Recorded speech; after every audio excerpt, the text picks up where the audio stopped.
আর এবার নজর রাখতে হচ্ছে হালি শহরে তৃণমূলের মিছিলে হামলার অভিযোগ। তৃণমূল প্রার্থী প্রচারে বেরিয়েছিলেন, সে সময় হামলার অভিযোগ উঠে এসেছে। ময়নার ছবি দেখুন। তৃণমূল প্রার্থীকে মারধরের অভিযোগ ময়নার বাগচায়। অভিযোগের তীর বিজেপির দিকে। প্রার্থীর ওপর হামলায় উত্তপ্ত গোটা এলাকা। ঘটনাস্থলে কেন্দ্রীয় বাহিনী থেকে শুরু করে পুলিশ নজরে 2026। আর সেখানেই ভোট প্রচারে বেরিয়েছিলেন তৃণমূল প্রার্থী চন্দন মণ্ডল। হালি শহরে তৃণমূল মিছিলে হামলা, ভোটের প্রচারে বেরিয়েছিলেন তৃণমূল প্রার্থী চন্দন মণ্ডল। তৃণমূল প্রার্থীকে মারের অভিযোগ ময়নার বাগচায়। অভিযোগের তীর বিজেপির দিকে।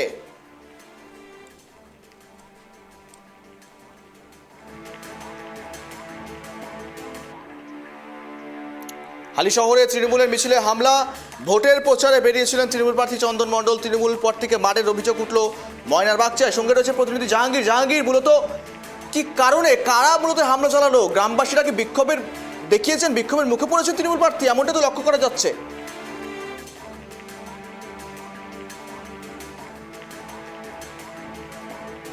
হালি শহরে তৃণমূলের মিছিলে হামলা এবং সেখানেই ঘটনাস্থলে পৌঁছেছে কেন্দ্রীয় বাহিনী এবং পুলিশ। এবং গ্রামবাসীদের, মহিলাদের হাতে ঝাড়ু লক্ষ্য করা যাচ্ছে এবং বাঁশ, পাটকেল সব কিছুই লক্ষ্য করা যাচ্ছে।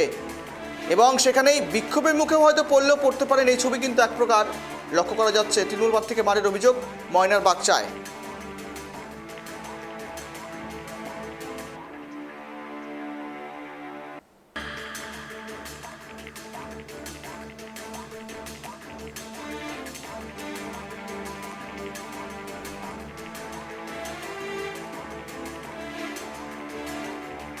হালি শহরে তৃণমূলের মিছিলে হামলা, ভোটের প্রচারে বেরিয়েছিলেন তৃণমূলের প্রার্থী চন্দন মণ্ডল, তার উপর হামলা করার অভিযোগ উঠেছে।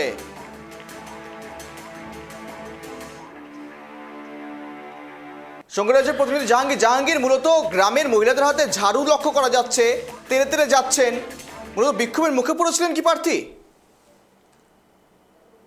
ইতিমধ্যেই কিন্তু রণক্ষেত্র চেহারা ময়নার বাগচা। আজকে ময়নার বাগচাতে তৃণমূল প্রার্থী চন্দন মণ্ডল তিনি প্রচারে গেছেন, বাইক মিছিল করে বিভিন্ন গ্রামে জনসংযোগ করছেন। সেই সময় হালিশহর গ্রামে, বাগচা গ্রাম পঞ্চায়েতের হালিশহর গ্রাম, সেই হালিশহর গ্রামে যখন পৌঁছায় তখনই মহিলা পুরুষ ঝাঁটা, লাঠি, রড নিয়ে তাদের উপর আক্রমণ চালায় এবং প্রার্থীকেও মারধর করে। আর এলাকার রণক্ষেত্র চেহারা নেয়। ইতিমধ্যে বেশ কয়েকজন তৃণমূল কমিউনিস্ট কর্মী আক্রান্ত হয়েছে, বেশ কয়েকটি গাড়ি ভাঙচুর করা হয়েছে, বেশ কয়েকটি গাড়ি ছিনতাই করা হয়েছে বলে অভিযোগ। প্রায় ঘন্টা দুয়েক ওইখানে ওয়েট করার পর তবে কেন্দ্র বাহিনী আছে, জেলা পুলিশ আছে, তারপর তাদেরকে উদ্ধার করে ওখান থেকে বের করা হয়েছে। ইতিমধ্যে আহতদেরকে ময়না হাসপাতালে ভর্তি করা হয়েছে। তবে বিজেপি এই অভিযোগ অস্বীকার করেছে যে তাদের এই ঘটনার সঙ্গে বিজেপি কেউ যুক্ত নয়, বিজেপির নামে মিথ্যাচার করার জন্য এটা করছে। তবে তৃণমূলের প্রার্থী প্রকাশ্যেই তিনি বলছেন যে বিজেপি আক্রমণ চালাচ্ছে, যেহেতু এই বাগচা গ্রাম পঞ্চায়েতটি তৃণমূলের বিজেপির দখলে দীর্ঘদিন ধরে এবং সন্ত্রাস কবলিত এলাকা। একসময় এই বাগচা গ্রাম পঞ্চায়েতের বিভিন্ন গ্রামে বোমা, গুলি, বাড়ি ভাঙচুর, অগ্নিসংযোগ, মারধর, ঘর ছাড়া বহু মানুষ হয়েছিল এবং একজন বিজেপি কর্মী খুন হয়েছিল, নেতা খুন হয়েছিল, তাদের এনআইএ তদন্ত চলছে। সেই বাগচা গ্রামে আজকে প্রচারে গিয়ে আক্রান্ত হলেন তৃণমূল প্রার্থী সহ তৃণমূল কর্মীরা। এই নিয়ে কিন্তু এলাকায় উত্তেজনা আছে, যেহেতু রাত পোহালে কিন্তু এই ময়না বিধানসভার বলাইপন্ডাতে অভিষেক ব্যানার্জি আসবেন রোড শো করতে। তার আগেই এই উত্তেজনা অনেকটাই কিন্তু রাজনীতি পাল্টলো। হঠাৎ করে ক্ষোভের সঞ্চার কেন ঘটলো? দেখে তো মনে হচ্ছে, তুমি যেমনটা বলছো অভিযোগ করছে তৃণমূল, বিজেপি করছে এমনটা, কিন্তু দেখে তো গ্রামবাসী মনে হচ্ছে, গ্রামের পুরুষ মহিলা যুবক সকলে রয়েছেন, কিন্তু ক্ষোভের এমন সঞ্চারটা বা সঞ্চয়টা হলো কোত্থেকে? দীর্ঘদিন ধরে এই গ্রাম পঞ্চায়েতটি বিজেপির দখলে এবং এইখানকার যারা তৃণমূল কংগ্রেস কর্মী এই এলাকায় কিন্তু তারা কোনো কর্মসূচি, প্রচার, মিছিল করতে পারেনি এবং দীর্ঘদিন ধরে এই সমস্ত এলাকায় কিন্তু তৃণমূল নেতা কর্মীরা ঘর ছাড়া ছিলেন। ধীরে ধীরে স্বাভাবিক পরিস্থিতি তৈরি হয়েছিল এবং নির্বাচনের সময় প্রত্যেক প্রার্থী, কয়েকদিন আগে কিন্তু বিজেপি প্রার্থী অশোক দিনা তিনি ওই এলাকায় প্রচার করেছেন। আজকে চন্দন মণ্ডল যখন প্রচার করতে তাকে বাধা দেওয়া হয়, মারধর করা হয় এবং গাড়ি ভাঙচুর করা হয়, গাড়ি লুটপাট করা হয় বলে অভিযোগ। যেহেতু রাত পোহালে কিন্তু এই এলাকায় ওইখান থেকে কয়েক কিলোমিটার দূরে ময়না বিধানসভার অন্তর্গত বলাইপন্ডাতে রোড শো করতে আসবেন অভিষেক ব্যানার্জি, তার আগেই উত্তপ্ত ময়নার বাগচা বলা যেতে পারে। ধন্যবাদ।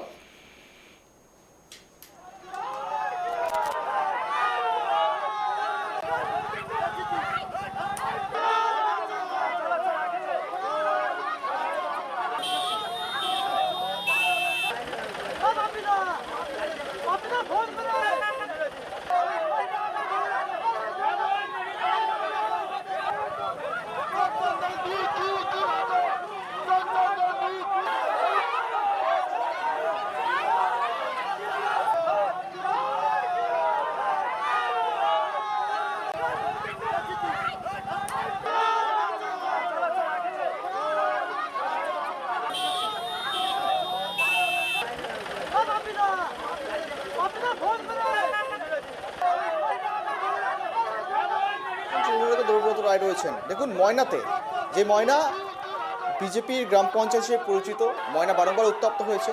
আর এবার আপনাদের তৃণমূলের প্রার্থী বেরিয়েছিলেন প্রচারে, সেখানে গিয়ে বিক্ষোভের মুখে গ্রামবাসীরা ঝাঁটা, রড, বাঁশ হাতে নিয়ে তাকে হামলা চালিয়েছেন, আক্রান্ত হয়েছেন তিনি, এমনটা অভিযোগ উঠে এসেছে বিজেপির বিরুদ্ধে অভিযোগটা। জনপ্রতিনিধি সম্ভবত অশোক দিনটা, তাই তো? হুম। এবার অশোক দিনটা ওখানকার জনপ্রতিনিধি, তার মানে বিজেপির এখানে দখলে, তার মানে মারামারিটা কারা শুরু করেছে ওরা বুঝতেই পারছেন, পরিস্থিতি উত্তপ্ত কারা সৃষ্টি করেছেন সেটা বুঝতেই পারছেন। এবার এবার এবার ধরুন নতুন করে তো বলার কিছু নেই। এবার কারা বাংলায় অশান্তি করতে চায়, কারা বাংলার পরিবেশ অশান্ত করতে চায়, কারা করতে চায় করে নির্বাচনের আগে এইভাবে গরম গরম বক্তব্য দেবে, তারপর হারার পর কান্নাকাটি করবে, সেটা তো ঠিক নয়। এখন আমরা গণতন্ত্রে মানুষের উপর বিশ্বাস রাখতে হয়, গণতন্ত্র যেটা বলবে মানুষ সেটাই মেনে নিতে হয়। আমরা ভরসা রাখি 365 দিন মমতা ব্যানার্জি মানুষের কাজ করে, মানুষও নিশ্চয়ই মমতা ব্যানার্জিকে জয়ী করবেন এই আশা নিয়ে বলতে পারি 4 তারিখে পর খেলা হবে। বেশ, ধন্যবাদ।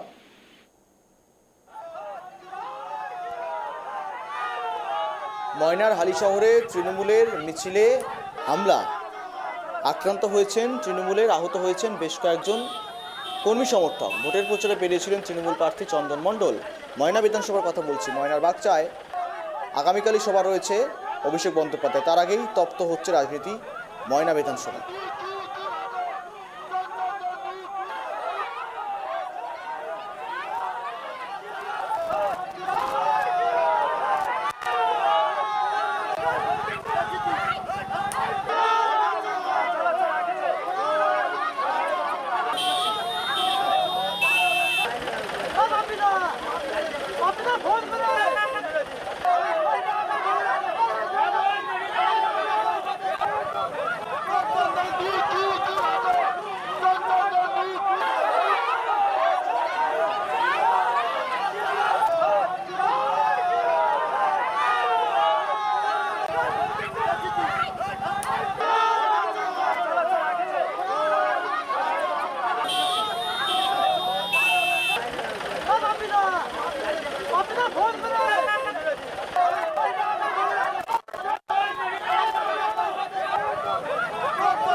প্রার্থী প্রচারে বেরিয়েছিলেন, সেখানেই বিক্ষোভের মুখে পড়তে হয়, গ্রামবাসীরা একত্রিত হয়ে সেখানে তাকে মারধর চালায়, ঝাঁটো বারাত নিয়ে, এবং তেমনটা অভিযোগ, যদিও বা অভিযোগটা বিজেপির বিরুদ্ধে উঠছে। আমাদের সঙ্গে রয়েছেন বিজেপি নেতা রাজ্যসভার সাংসদ রাহুল সিনহা রয়েছেন। রাহুলবাবু, দেখুন ইতিমধ্যে তৃণমূল প্রার্থীকে মারের অভিযোগ উঠছে ময়নার বাগচায়। ময়নার বাগচায় গ্রামবাসীরা ঝাড়ু হাতে, মূলত মহিলারা ঝাড়ু হাতে মারধর করেছে, সেখান থেকে গো ব্যাক দিয়েছে, এবং সেখানে বিরুদ্ধে অভিযোগটা উঠছে একেবারে বিজেপির বিরুদ্ধে। দেখুন, বিষয় হচ্ছে যে তৃণমূল যে কুকর্ম করেছে সর্বত্র ঝাঁটাপেটা খাওয়া উচিত, কিন্তু যদিও আমরা এই সমস্ত জিনিসকে প্রশ্রয় দিই না, কারণ আমরা চাই গণতন্ত্রে আইন কেউ নিজের হাতে না নেই। কিন্তু বিজেপি যদি করতো তাহলে অধিকাংশ কেন্দ্রেই ঝাঁটাপেটা হতো, কিন্তু বিজেপি এসব বিশ্বাস নয়, বিজেপি বিশ্বাস করে গণতন্ত্রে। সেই কারণে মানুষ যদি ঝাঁটাপেটা করে আর তারা যদি ঝাঁটাপেটা খাওয়ার মতো কাজ করে, স্বাভাবিকভাবেই মানুষের মধ্যে যে একটা দীর্ঘদিনের ক্ষোভ, সেই ক্ষোভের বহিঃপ্রকাশ হচ্ছে। ধোঁকা দিয়ে ভোট নিয়েছে, এখন আবার ধোঁকা দিয়ে ভোট নেওয়ার তাল করছে। যখন মানুষ সেই ধোঁকাবাজদের ধরে ফেলছে, তখনই মানুষ এইভাবে তাদের নিজেদের রাগ তারা এইভাবে মেটাতে চাইছে। অতএব আমরা পরিষ্কার বলতে চাই, এই তৃণমূলের কুকর্মের কারণে হচ্ছে, বিজেপির সাথে এর কোনো সংযোগ নেই। বেশ, ধন্যবাদ রাহুলবাবু।